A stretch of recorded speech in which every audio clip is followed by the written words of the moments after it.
क्या कर रहा है तू यहाँ? अपनी खेत की मेड़ सही कर रहे हैं जो तुमने इतने सालों से बढ़ा के रखी हुई है। औकात में रहा अपने। औकात से ऊपर तो आप बोल रहे हो। एक तो हमारे खेत हड़प लिए, ऊपर से हमें धमकी दे रहे हो। साले दो कौड़ी के गुलाम। इधर ही क्या कर रहे हैं? छोड़िए छोड़िए ना। आपको जैसा करना है वैसा कर लीजिए, हमको कोई परेशानी नहीं, आप अपने हिसाब से मिड बांध लीजिए। क्या बाबूजी, आज फिर आप उन लोगों के सामने झुक गए? झुकने का बात नहीं है, जब दो आदमी झगड़ा करेंगे तो किसी ना किसी को तो हथियार डालना ही है ना। और झगड़ा करके क्या हासिल होगा? वैसे भी 2 गज जमीन हथियार लेगा तो कितना अनाज उगा लेगा? बाबूजी कुछ नहीं होता है। बात को समझते काहे नहीं तुम लोग? हैं, चलो काम करो अपना।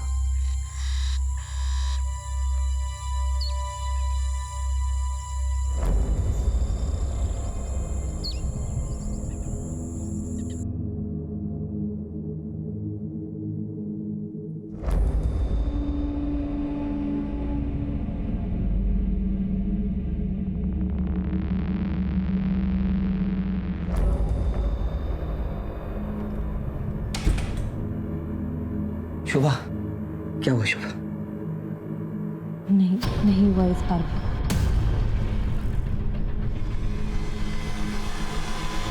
मेरा तो नसीब ही खराब। अरे निराश क्यों हो रहे हो? इस बार नहीं तो अगली बार सही। हाँ, हम कोशिश करते रहेंगे। देखना जल्दी हमारे घर में बच्चा आ जाएगा। क्या आ जाएगा शोभा? तुमसे शादी करने के लिए मैंने घर वालों का लाया और रिश्ता टुकरा दिया, सबसे दूर हो गया, सबको नाराज किया। यहाँ रह रहा हूँ किराए के घर में। सोचा था उनकी नाराजगी दूर करने का सिर्फ एक रास्ता है कि मैं उनकी गोद में उनका पोता दे सकूं ताकि हमारे रिश्ते सुधर सके। आप धीरज रखो, हम कोशिश कर रहे हैं ना। हाँ, और इलाज भी चल रहा है, हो जाएगा। कब हो जाएगा शोभा? 4 साल हो गए हमारी शादी को, 4 साल। अरे आप सुनो तो।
अरे आप इतने जल्दी घर आ गए?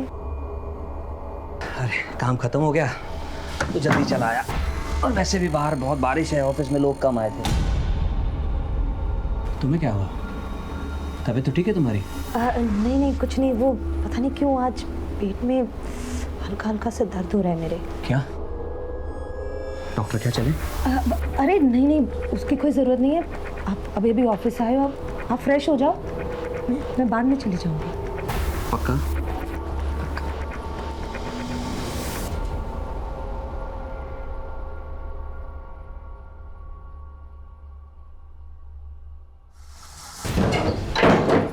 अरे अंदर कहाँ चले आ रहे हो? अरे कौन है? क्या बनता तू? चल भूसा बढ़ता तेरे खान में। क्या कर रहा है?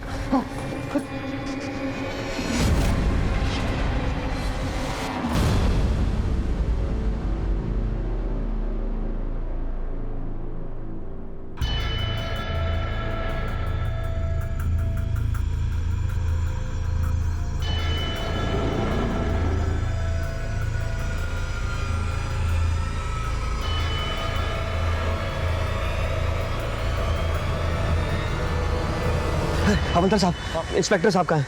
अंदर। कब गायब हुई? सर कल शाम से गायब है और स्कूटी लेके गई है सर। आप कहाँ रहते हैं? सर मैं बाजूपुर में रहता हूँ, लेकिन मैं नौकरी लखनऊ में करता हूँ। सर कल मैं नौकरी पे गया था तो वो घर पे थी, लेकिन मैं वापस आया तो वो घर पे नहीं थी। मैंने हर जगह ढूंढा, वो कहीं नहीं मिली सर। उसका फ़ोन भी ट्राई किया, लेकिन वो स्विच ऑफ है सर। हो सकता है किसी दोस्त या रिश्तेदार के घर गई हो। नहीं सर, मेरे अलावा उसका ज़िंदगी में और कोई भी नहीं है। हम अपनी कार्रवाई शुरू करते हैं। आप बाहर जाके कंप्लेंट दर्ज करवा दीजिए। Thank you sir.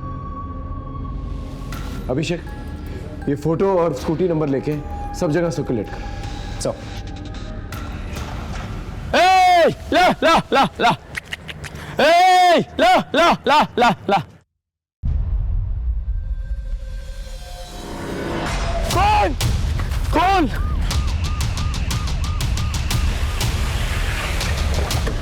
आइए sir.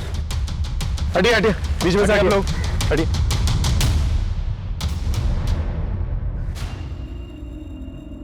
Sir sir sir sir मैं थाने गया था, पता चला आपको एक डेड बॉडी मिली है।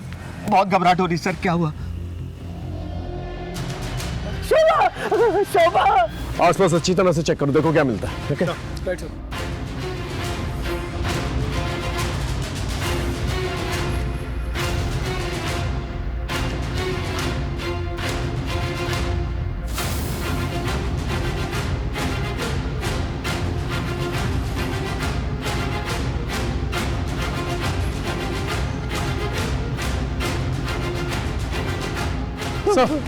हाँ ये टिफिन मिला सर।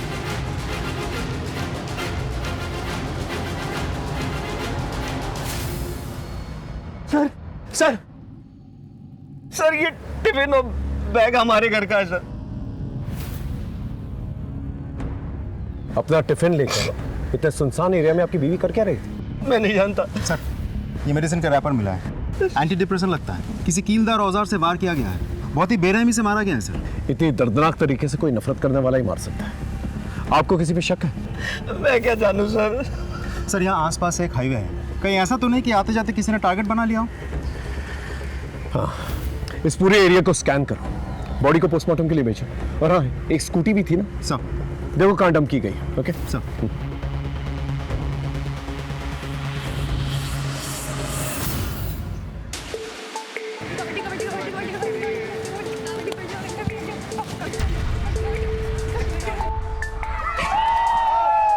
अब आखिरी खिलाड़ी बची है जिला परिषद टीम की काजल श्रीवास्तव।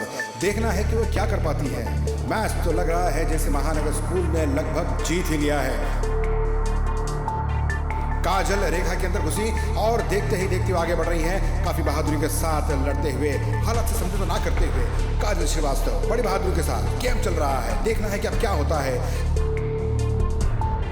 और इसी के साथ काजल को चारों तरफ से सबने घेर लिया है। देखते हैं काजल क्या कर पाती है। एक तरफ जिला परिषद टीम की उम्मीदें लगी हुई है, दूसरी तरफ महानगर टीम पूरे जोश में लगी हुई है। अब देखना है क्या होता है। इसी के साथ काजल श्रीवास्तव ने एक साथ सबको ढेर कर दिया। जिला परिषद टीम की जीत दर्ज की गई है और आज की जीत का सेहरा जाता है काजल श्रीवास्तव को।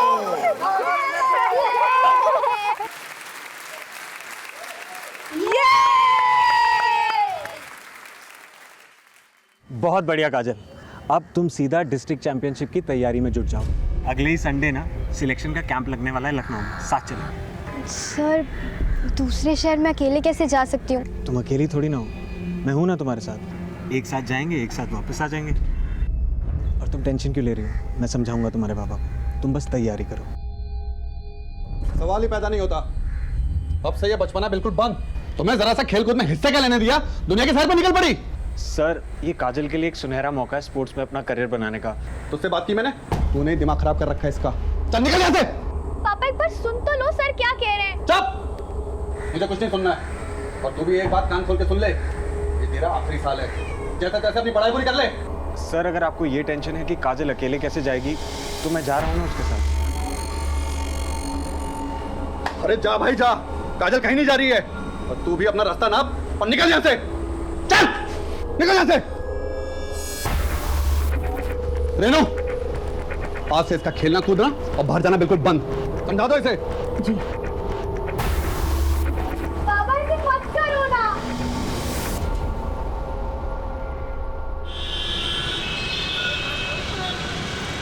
और भैया काम मिला कि नहीं? अरे भाड़ में गया ऐसा काम, ये लोग देंगे काम, एक दिन हम देंगे इनको काम, देखना। कमलेश खिलाना। उधार बहुत ज़्यादा हो गया है, पहले वो चुकता करो। रुक जा, देता हूँ। फिर रुक जाइए, चाय पीना बाद में।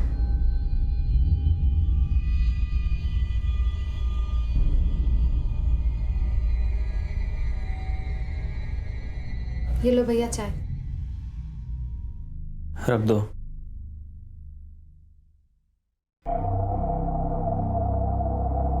कहाँ घूम रहे थे सुबह से? कितना फोन किया हम आपको? घूम नहीं रहे थे, काम के लिए गए थे। अगर इतने ही लायक होते तो हमें आज ये दिन नहीं देखना पड़ता। बड़े भाई है तेरे, बात करने का तरीका सीख ले पहले। हम वही तो कह रहे भैया, जिंदगी जीने का एक तरीका होता है, ऐसे कब तक चलेगा? बस कुछ दिन की बात है, हम सब सही कर देंगे। सिर ठीक कर दोगे? यही मर जाएंगे सिसक के भूखे प्यासे, अपने गांव अपनी मिट्टी से दूर। हमने कहा ना हम कुछ करेंगे, मतलब करेंगे। दिमाग मत खराब करो अब। ओके सर, जय हिंद। हाँ, हमारा अंदाजा बिल्कुल सही था। शोभा को नकल डस्टर यानी कि हाथ में भूजा जैसा कुछ पहन के बहुत ही बेरहमी से मारा गया। ये रही पोस्टमार्टम रिपोर्ट। सर यहाँ तक कि स्कल में भी छेद हो गए हैं और वार करने वाला राइट हैंडेड है। यानी कि जिसने भी मारा है बहुत ही स्ट्रांग आदमी है, यहाँ तक कि हड्डी तक में भी छेद कर दिया।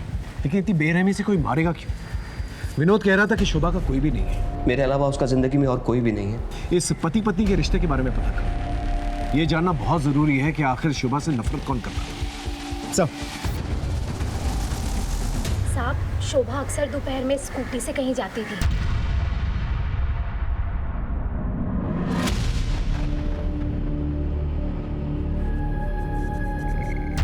कहाँ जाती थी पता है आपको? नहीं पता। अच्छा एक बात बताइए, विनोद और शोभा के बीच आपसे रिश्ते कैसे थे? विनोद बहुत प्यार करता था शोभा से, लेकिन शोभा के गायब होने से एक दिन पहले मैंने उनके घर से झगड़े की आवाजें सुनी थी। मैं यहाँ हर कोशिश में लगा हूँ कि अपने परिवार को बच्चा दे दूँ, अब तुम मुझे बेवकूफ बना रही हो।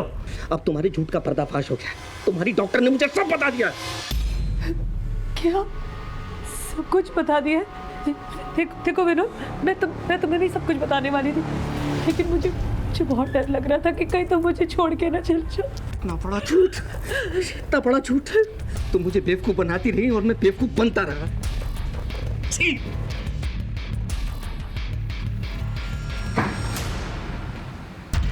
विनोद ने अपने परिवार से लड़के शोभा से शादी करी थी। इसके लिए परिवार में अलगाव रहता था और अब शोभा माँ भी नहीं बन पा रही थी, इसलिए दोनों बहुत दुखी रहते थे।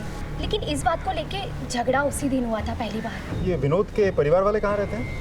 साहब यही रहते हैं गांव में। शोभा की मौत के बाद से वो लोग भी यहाँ आने जाने लगे हैं। हम थक गए ऐसी जिंदगी जीते जीते, हमको तो कुछ समझ में नहीं आ रहा हम क्या करें। भैया भी बहुत परेशान रहते हैं। अब इतनी दूर तो तुम लोग बैठे हो, कहा था ना गांव में आ जाओ, सब लोग हैं यहाँ पर, कुछ ना कुछ हो ही जाएगा। गांव तो आना ही है, लेकिन तुम जानती हो ना कितना मुश्किल है। हाँ लेकिन आ जाओ।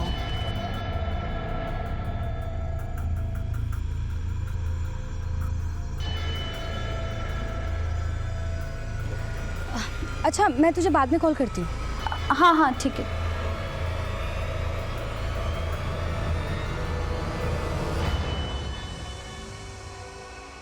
पंद्रह तारीख को तुम्हारे और शोभा के बीच किस बात पे झगड़ा हुआ था? झगड़ा? ये किसने कहा आपसे सर? पति पत्नी में छोटी मोटी नोकझोंक तो होती रहती सर। या फिर बच्चा ना होने की वजह से झगड़ा हुआ? क्या है कि हमें पता है कि शोभा से आपकी शादी फैमिली के खिलाफ हुई थी, और जब शादी हो गई तो फैमिली के साथ आपने रिश्ता तोड़ दिया, और अब शोभा की मौत के बाद दोबारा से फैमिली से रिश्ते जुड़ गए। खैर, जब आप ऑफिस जाते थे तो शोभा घर से कहीं और जाती थी। कुछ आइडिया वो कहाँ जाती थी? क्योंकि आपने कहा आपके अलावा उसकी जिंदगी में कोई नहीं था, कहीं उसका अफेयर तो नहीं चल रहा था? सर ये कैसी घटिया बात कर रहे हैं आप? एक मरे हुए इंसान के खिलाफ इस तरह की बात? देखिए तैश में आने की जरूरत नहीं है, हम सिर्फ सच जानने की कोशिश कर रहे हैं। सर सच तो यह है मेरी बीवी का खून हुआ है, और कातिल को ढूंढना तो बहुत दूर की बात है, आपने तो सबूत तक नहीं ढूंढा। आपको एंजाइटी अटैक्स आते हैं, पिल्स देते हैं? व्हाट? आप राइट हैंडेड या लेफ्ट हैंडेड? राइट ही हूँ। ऐसे ही पूछो। खैर, हमारी इजाजत के बगैर शहर छोड़ के मत जाइएगा, ओके? अभी आप जा सकते हैं। इस आदमी को गुस्सा बहुत आता है और ये कुछ छुपा भी रहा है। हो सकता है कि मियाँ बीवी में बच्चा ना होने की वजह से जो झगड़ा होता था वही एक वजह हो जिसकी वजह से इसने मार डाला उसे। हो सकता है सर। इस मियाँ बीवी के बारे में पूछताछ करो, पता लगाओ क्या चक्कर चल रहा था इन लोग के बीच में। और हाँ, ये जानना बहुत ज़रूरी है कि शोभा कहाँ जाती थी, किससे मिलने जाती थी। इनके फैमिली डॉक्टर से जाके मिलो। सारिका। हाँ भैया। इतनी देर कहाँ हुई तुझे? वो भैया आ तो मैं पहले ही जाती, लेकिन शायद कोई मेरा पीछा कर रहा है। अकेले बाहर आओगी जाओगी तो गांव के आवारा लड़के ऐसे ही करेंगे। कौन था लड़का वो? मैं नहीं जानती। अगर इतना ही डर लग रहा है तो छोड़ दो ना सिलाई कढ़ाई, ना बाहर जाओगी ना कुछ होगा। अरे मैं तो कहता हूँ सिलाई कढ़ाई की जरूरत ही क्या है? भैया वो कोर्स खत्म होने में बस कुछ ही दिन बचे हैं।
जी सर, शोभा मेरे पास आई थी कुछ ही दिनों पहले।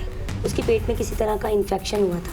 मैंने कुछ टेस्ट किए और उनकी रिपोर्ट्स भी चेक की। रिपोर्ट्स चेक करने के बाद मुझे पता चला कि शोभा अपने पति विनोद को धोखा दे रही है। कैसा धोखा? दरअसल सर, शोभा पहले से एक बच्चे की माँ थी और उसके बाद उसकी बच्चेदानी निकाली जा चुकी थी, जिसकी वजह से वो दोबारा प्रेग्नेंट नहीं हो सकती थी। मैंने शोभा से इस बारे में बात भी की थी। देखिए मैडम, ये बात सच है, लेकिन प्लीज़ आप विनोद को इसके बारे में कुछ मत बताइएगा। तुम भले ही अपने रिश्तों में धोखे का जहर घोल रही हो, लेकिन मैं अपने प्रोफेशन में बेईमानी कभी नहीं करूँगी। मुझे सब कुछ विनोद को सच सच बताना होगा। प्लीज़ मैडम आप समझने की कोशिश कीजिए मैडम। मेरा इस दुनिया में कोई नहीं है, मेरा घर बर्बाद हो जाएगा मैडम। मैं विनोद को खुद सब कुछ एक दिन बता दूंगी, अपनी शादी के बारे में, वैभव के बारे में, सब कुछ। प्लीज़। फिर आपने ये बात विनोद को बता दी? जी सर, एक्चुअली विनोद बच्चे को लेकर के बहुत परेशान था, तो एक डॉक्टर होने के नाते मैंने उससे ये सब छिपाना ठीक नहीं समझा। डॉक्टर एक बात बताइए, शोभा के पहले पति और बच्चे के बारे में आप जानती हैं? जी नहीं सर, मैं कुछ नहीं जानती। सर मैं क्या पूछ सकता हूँ, आपने मुझे यहाँ क्यों बिठा के रखा है? विनोद, तुम डॉक्टर विनीता को जानते हो ना? हम मिल चुके हैं उनसे और उन्होंने तुम्हारे झूठ के बारे में हमें बता दिया है। डॉक्टर विनीता ने शोभा के बारे में हमें सब कुछ बता दिया। उसकी पहली शादी, उसका पहला बच्चा और उसका कभी भी ना बच्चा होना। ये सब सुन के तुम्हें बहुत गुस्सा आया और तुमने उसे मार दिया या मरवा दिया। नहीं सर, सच तो यह है कि मैं आज भी शोभा से बेहद प्यार करता हूँ। मानता हूँ झगड़ा हुआ था हमारा, लेकिन किस पति पत्नी में झगड़ा नहीं होता सर। लेकिन उसको मारने के बारे में मैं सोच भी नहीं सकता। मारने की तो वजह है तुम्हारे पास, उसका धोखा देना, उसका बच्चा ना होना। उसका पहला बच्चा कहाँ है? उसके पति के बारे में क्या जानते हो? सर मैं सच बता रहा हूँ, मैं कुछ नहीं जानता और जितना जानता था वो आपको मैं बता चुका हूँ। सर, पीसीआर से डेड बॉडी मिलने की खबर आई है।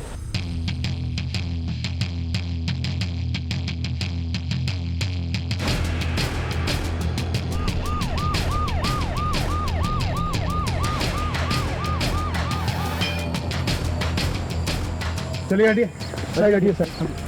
सर इस लड़की को भी लगभग वैसे ही मारा गया है।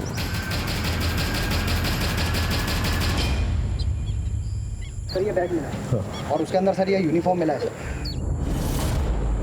इस यूनिफॉर्म को कोई पहचानता है यहाँ? हाँ सर, इस गांव में एक स्कूल है, ये यूनिफॉर्म उसी स्कूल का लगता है। हो सकता है ये लास्ट काजल की हो। कौन काजल? गुलशन श्रीवास्तव की बेटी।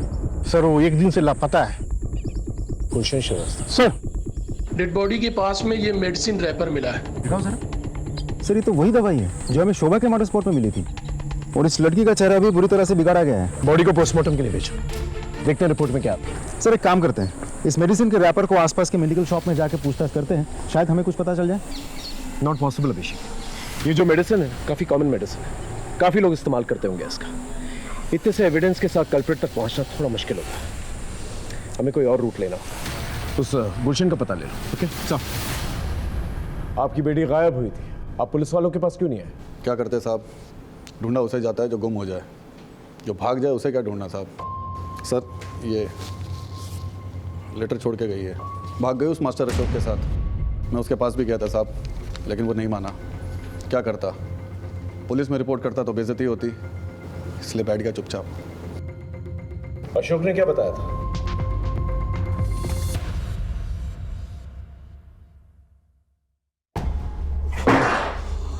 अशोक, काजल कहाँ है? मुझे नहीं पता काजल का। इज्जत के सिवा कुछ नहीं है मेरे पास, बता दे काजल कहाँ, नहीं तो जान से जाएगा। मैंने कहा ना मुझे नहीं पता काजल का। और ये मेरा घर है, चिल्लाओ मत यहाँ पर। निकलो यहाँ से, निकलो। छोड़ूंगा नहीं तुझे, अब देख क्या करता हूँ मैं तेरे साथ। चलो निकलो यहाँ से।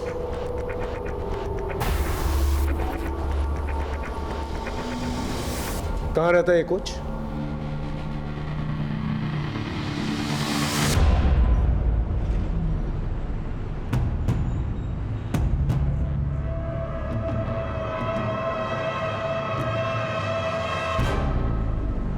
एकदम परेशान मत होइए, और 1 से 2 दिन लगेगा, बाकी 2-3 दिन में मैं आपका काम करा दूंगा। ठीक है, चलिए सर, थैंक यू।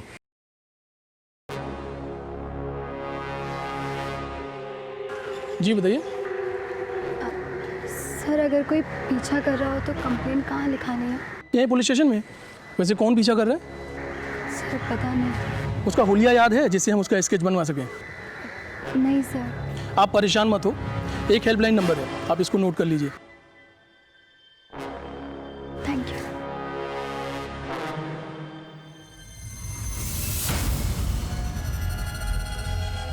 सर काजल की पोस्टमार्टम रिपोर्ट आ गई है, उसके साथ रेप किया गया था। व्हाट? जी सर, दोनों जगहों पर मिली मेडिसिन का रैपर सेम है, नकल डस्टर के मार्क्स भी बिल्कुल सेम है, और मारने का तरीका भी बिल्कुल वैसा ही है जिस रात काजल घर से भाग गई थी। उस रात उसने अपने कोच अशोक को फ़ोन किया था। ये रही उसके कॉल डिटेल्स। लेकिन सर अब अशोक अपने घर से फरार है। इसका मतलब गुलशन ने जो इल्ज़ाम लगाया था कि अशोक ने ही मदद की थी काजल को भगाने में, वो सच थी। गांव में कुछ और पता चला? नहीं सर, ना ही स्कूल से कोई और सस्पेक्ट मिला। आसपास के पुलिस थानों में पता करो कोई सेक्सुअल ऑफेंडर है कि नहीं, उसका नाम रिकॉर्ड में ज़रूर होगा, और इस अशोक के बारे में पता करो। जी सर, हमारी टीम ने अशोक की फोटोग्राफ्स हर जगह सर्कुलेट कर दी है, ज़्यादा दिनों तक वो बच नहीं पाएगा। उसके घर पे भी हमारी नज़र है। सर ये रहा बच्चा, इसी का नाम वैभव है। ये शोभा का बेटा है। शोभा अक्सर इससे मिलने यहाँ आया करती थी। वैभव बेटा, कैसे है तू? मैं ठीक हूँ। कितना कमजोर हो गया? मम्मी मुझे आपके बगैर मन नहीं लगता। जल्दी तुझे यहाँ से ले जाऊंगी, मैं तेरा मनपसंद खाना लेकर आई हूँ।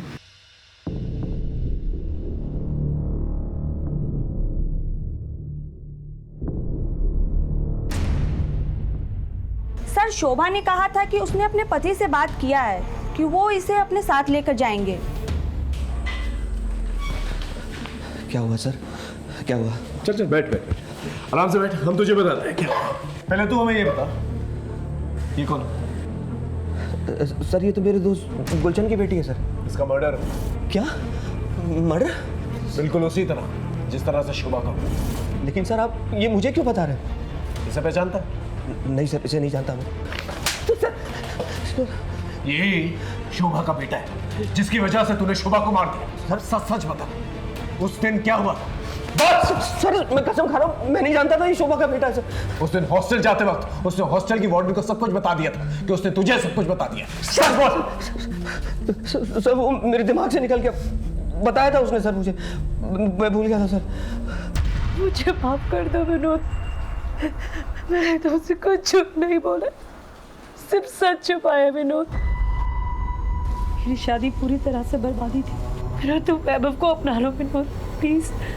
मैं वैभव को तुम्हारे पास ले आती हूँ विनोद, देखो मना मत करना विनोद।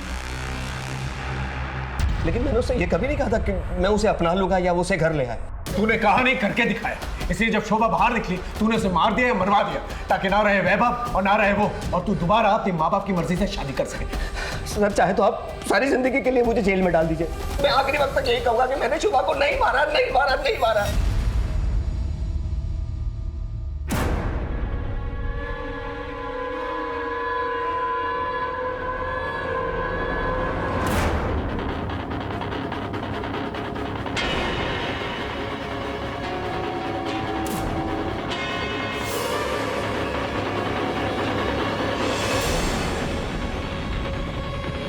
सर अशोक को लखनऊ के गोमती नगर एरिया में देखा गया है, लेकिन एक इंटरेस्टिंग बात है, वो एक मेडिकल स्टोर से दवाई चुरा कर भाग रहा है क्योंकि उसके पास डॉक्टर का प्रेस्क्रिप्शन नहीं था। गोमती नगर पुलिस से कोऑर्डिनेट कर, वहीं कहीं छुपा पाओगे। जी सर, हमारी खबरें टीम और पुलिस टीम दोनों ही उसके पीछे पड़ी है, ज़्यादा दिनों तक छुप नहीं पाएगा। शोभा का मर्डर सस्पेक्ट विनोद हमारी गिरफ्त है, लेकिन फिर भी हम उससे कुछ उगलवा नहीं पाए। अब देखते हैं काजल का मर्डर सस्पेक्ट क्या कहता है।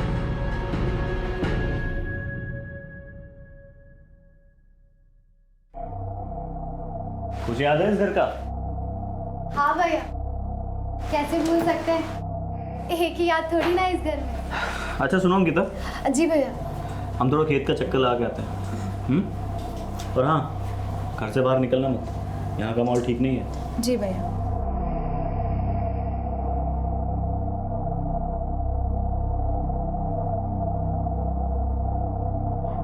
अच्छा चलो गैस करो हम कहाँ हैं? तेरी आवाज़ बता रही है कि तू गांव में है। अरे बिल्कुल सही जवाब। बता फिर कब मिल रही है? अरे इसीलिए तो हम फोन किए हैं। शाम को नदी के पास मिलते हैं। ओके।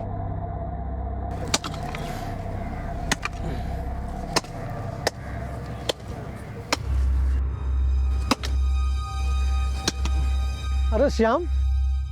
अरे प्रणाम चाचा। कब आए? बस अभी आए, ये जो कुछ बचा है अपना उसे बटोरने के लिए। बहुत अच्छा बेटा, ये जमीन बनाओ और अब यही रहो। यही सोचा है अब।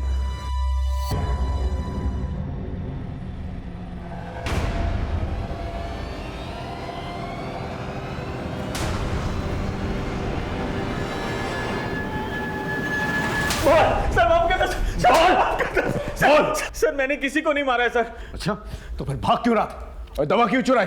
सर मैं अस्थमा का पेशेंट हूँ, मर जाता अगर ये दवा नहीं चुराता। और वो मेडिकल वाला प्रिस्क्रिप्शन मांग रहा था। और रहा सवाल भागने का, तो गुलशन जी को शक था कि काजल को मैंने भगाया। और जब काजल की लाश मिली तो मैं डर गया कहीं गुलशन जी मुझे ना फंसा दे, इसलिए मैं भाग रहा था सर। तो उस रात काजल ने फोन क्यों किया था? हाँ? सर ये बताने के लिए कि वो घर से भाग रही है। कैंप के लिए भागने वाली लड़की कैंप तक नहीं पहुंची। और किसको पता था इसके बारे में? सर उसके छोटे भाई आशु को भी पता था, उसने उसे बताया था घर से जाने से पहले। ये बात उसने मुझे फोन पे बताई थी। हाँ सर मैं जानता था। दीदी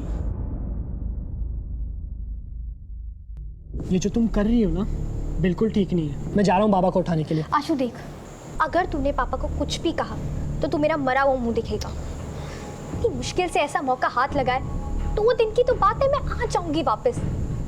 पापा की जितनी मार खानी होगी ना खा लूंगी, लेकिन तू चुप रहना। खा मेरी कसम, तू बाबा को कुछ नहीं कहेगा। मुझे लगा था कि दीदी 2 दिन में वापस आ जाएंगी, दीदी तो वापस आए नहीं। और बाबा इतना गुस्सा थे कि अगर मैं उन्हें बताता कि मुझे पता है कि दीदी कहाँ है तो वो मुझे जिंदा नहीं छोड़ते, इसलिए मैंने उन्हें कुछ भी नहीं बताया।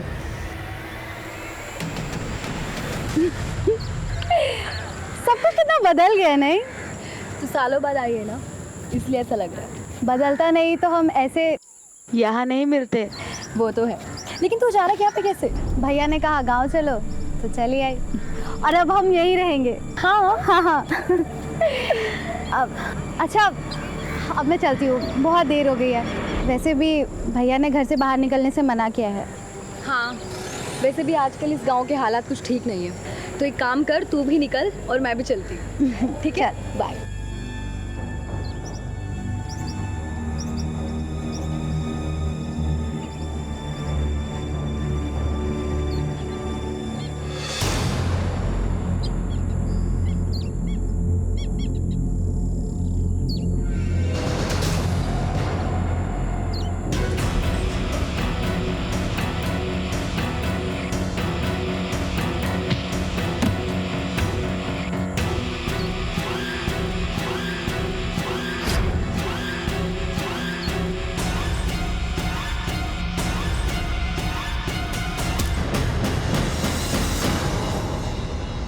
इधर आ।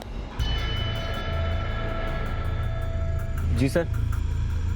तीरा तू कहाँ जा रहा है? घर जा रहे सर।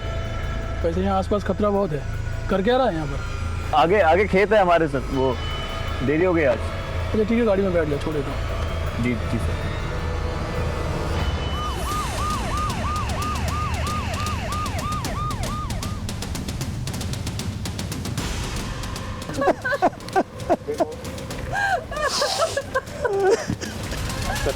फिर से उसी तरीके से हत्या की गई है। सर ये लड़की तो 2 दिन पहले भी आई थी अपने पुलिस स्टेशन में। क्या कह रही थी? सर उसका कहना था कि कोई उसका पीछा कर रहा है। जब मैंने उससे पूछा तो उसने कहा नहीं पता, लेकिन मैंने सर उसे हेल्पलाइन नंबर भी दे दिया था। वो कह रही थी कि कोई उसका पीछा कर रहा है, लेकिन हमने कोई ध्यान नहीं दिया। कुछ पता है आप लोगों को कि कौन था वो? किसी दुश्मनी थी उसकी? कुछ नहीं पता हम लोगों को। सर ये रैपर मिला है।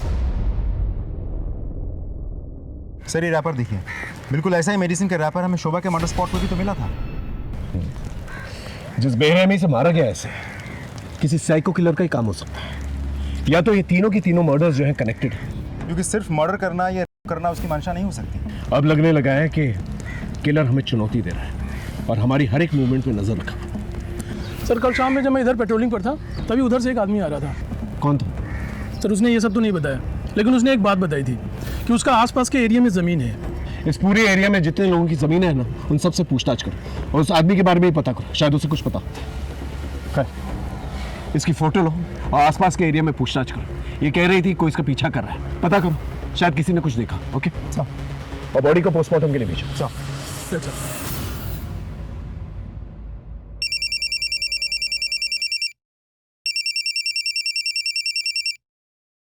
हेलो, सारिका की किसने हत्या कर दी? क्या? अंकिता, क्या हुआ? अच्छा हम कुछ काम से बलरामपुर जा रहे हैं, कल सुबह तक आ जाएंगे। अंकिता, हम तुम्हारे लिए कुछ लाए हैं। ये देखो।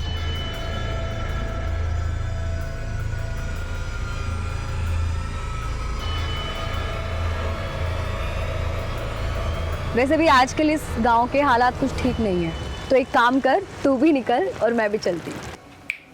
क्या हुआ, पसंद नहीं आया? नहीं भैया, अच्छा है। हमें पता है तुम क्या सोच रही हो। यही सोच रही हो ना कि तुम्हारा नाम तो ए से आता है, फिर ये एस क्यों? सच बताए, हमने हमारे लिए लिया था, पर क्या है अब तुम रख लो। चलते हैं।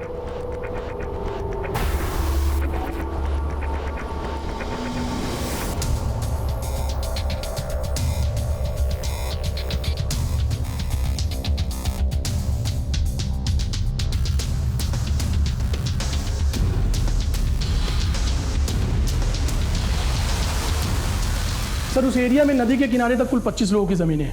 मैंने उन सभी लोगों से बात कर ली है, लेकिन सर वो आदमी नहीं मिला जो उस रात पेट्रोलिंग करते वक्त मिला था। इसका मतलब इस आदमी ने झूठ कहा था कि उसकी जमीन है उस पर। इस आदमी की स्केच बनाओ और पता करो ये गांव वाला है या बाहर से है। Okay, right sir. सर हाँ, सारिका की पोस्टमार्टम रिपोर्ट आ गई है, उसके साथ हुआ है। व्हाट? जी सर, काजल के बॉडी में हमें जो सीमेंट मिले थे उसके साथ सैंपल मैच कर गया है। एक और बात सर, इस बार भी वही नकल डस्टर यूज़ किया गया है और उसी तरीके से स्कल में छेद भी हुए हैं। और सर मारने वाला इस बार भी राइट हैंडेड है। इसका मतलब ये किसी साइको किलर का ही काम है और ये सारिका उसकी तीसरी विक्टिम है। अब हम ये बात रूल आउट कर सकते हैं कि ये सब रैंडम किलिंग्स नहीं है। सर इन तीनों मर्डर्स में कोई डायरेक्ट कनेक्शन तो मुझे लग नहीं रहा है, लेकिन हाँ एक गहरा कनेक्शन तो है। काजल के पिताजी गुलशन, शोभा का हस्बैंड विनोद और सारिका का भाई मनोज, तीनों ही दोस्त हैं और दोस्ती बहुत गहरी है सर। यानी कि ये तीनों के तीनों जो दोस्त हैं, इनके साथ एक ही हादसा होता है। सर हाँ, उस आदमी का स्केच बन गया। इस स्केच को सब जगह सर्कुलेट और मनोज और गुलशन को थाने बुलाओ। Right sir. तुम तीनों से जो सवाल मैंने अलग अलग पूछा था, अब साथ में मिलकर पूछ रहा हूं। तुम तीनों का कोई तो दुश्मन है जो तुम लोगों से दुश्मनी निकाल रहा है। कुछ आइडिया कौन है वो? नहीं है। इसे पहचानते हो?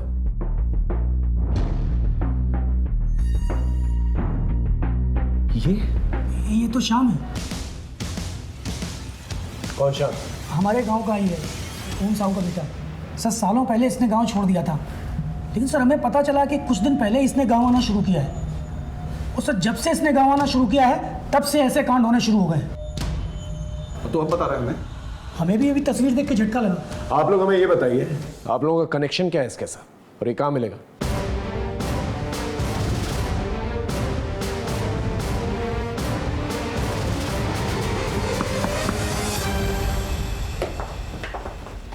भैया घर पर नहीं। तुम्हें कैसे मालूम तुम्हारे भैया से मिलना है? ये मेरी सहेली सारिका का लॉकेट।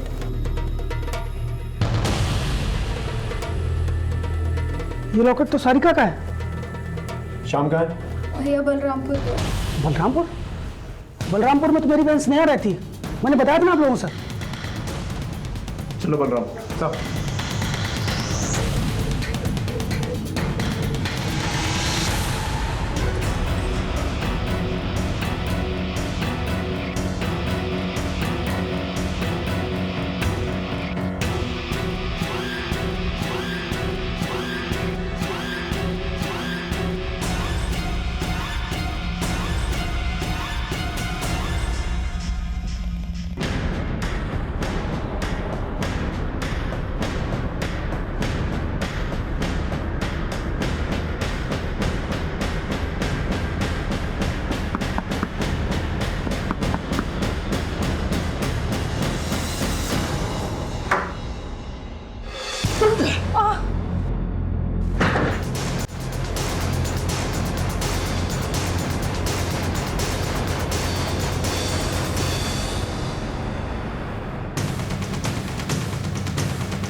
बहुत हो गया तेरा ये वेशी, अब चल। आप लोग क्यों आ गए? हम आने वाले थे। चल लेकिन चला सर। हाँ, हम नहीं मारा है सबको, ले लिया अपना बदला। कौन सा बदला? हमारी जिंदगी बर्बाद करने का। उस विनोद, गुलशन और मनोज ने मिलके 4 साल पहले स्नेहा को लेकर हमारी जिंदगी बर्बाद कर दी।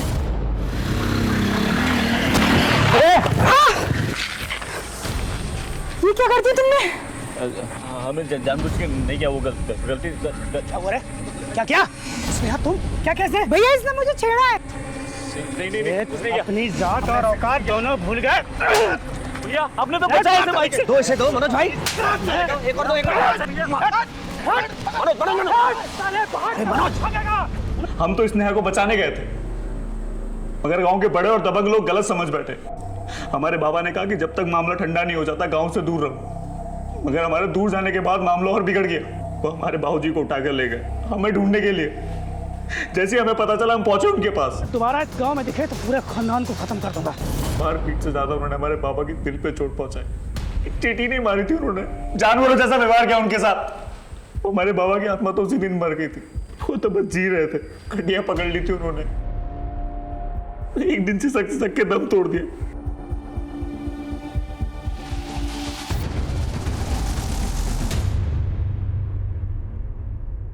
गलती हमारी थी भी नहीं, फिर भी उन्होंने हमारे साथ साथ हमारे बाबूजी को भी सजा दी। तभी हमने सोच लिया कि बदला तो लेंगे। बदला लेना ही था तो गुलशन, मनोज और विनोद से ले। उन 3 निर्दोष औरतों ने क्या किया? ये बात आप उनसे जाके पूछो ना। अगर उन्हें कोई बात करनी थी तो हमसे क्यों नहीं की? हमारे निर्दोष बाप को क्यों घसीटा बीच में? हम भी जताना चाहते थे उन्हें कि अपने सामने अपनों को मरता हुआ देख के कैसा लगता है। हमारे बाबा की आत्मा को अब शांति मिल गई होगी। अब आप हमें फांसी दो या जिंदगी भर जेल में रखो, कोई फर्क नहीं पड़ता। फांसी तो तुझे होगी, लेकिन एक बात बता देता हूं तुझे, तूने जो किया है ना, उसकी वजह से तेरे बाबा की आत्मा को कभी भी शांति नहीं मिलेगी।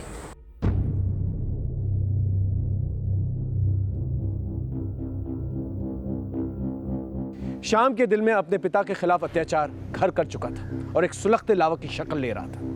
अंकिता को यह दस्तक जरूर मिली थी कि शाम की जिंदगी में कुछ अजीब चल रहा है, लेकिन समझते समझते देर हो गई। आशु को यह दस्तक मिली कि काजल अपने कबड्डी के खेल के जुनून में कुछ गलत कर रही है, लेकिन उसने ये बात अपने माँ बाप से छुपा के रखी और नतीजा बहुत ही भयानक निकला। शोभा ने विनोद से बात छुपाई, लेकिन जब बताने पे आई तो मौका ही नहीं मिला।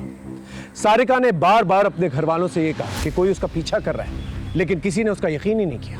सच कहें तो विनोद, मनोज और गुलशन ही इस अपराध के रचयिता हैं। उन्होंने बिना सच जाने कानून को अपने हाथ में लिया और एक ऐसा बीज बोया जिसने तबाही मचा दी। दस्तक होती जरूर है, चाहे वो जोरदार हो या खामोश। उसे सुने, समझे और सतर्क रहें। फिर मिलेंगे एक नए केस के साथ। तब तक देखते रहिए क्राइम पेट्रोल दस्तक, क्योंकि मकसद बताना नहीं, बचाना है। जय हिंद।